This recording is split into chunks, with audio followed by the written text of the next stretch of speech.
जंगल विच गलबात का सिलसिला चल रहा सी। धरती ने रुख नूं कुछ कहा, रुख मुस्कुराया। रुख ने फुल नूं कुछ कहा, फुल भी मुस्कुराया। फुल ने तितली नूं कुछ कहा, तितली भी हस पई। तितली ने नदी नूं कुछ कहा, नदी भी हसी। तितली उड़ती गई अते उड़ती गई, वो जंगल के शिखर उत्ते जा पहुंची।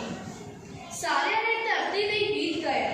धरती तैनूं जन्मदिन दियां मुबारकां, धरती तैनूं जन्मदिन दियां मुबारकां अते शुभकामनावां दित्तियां।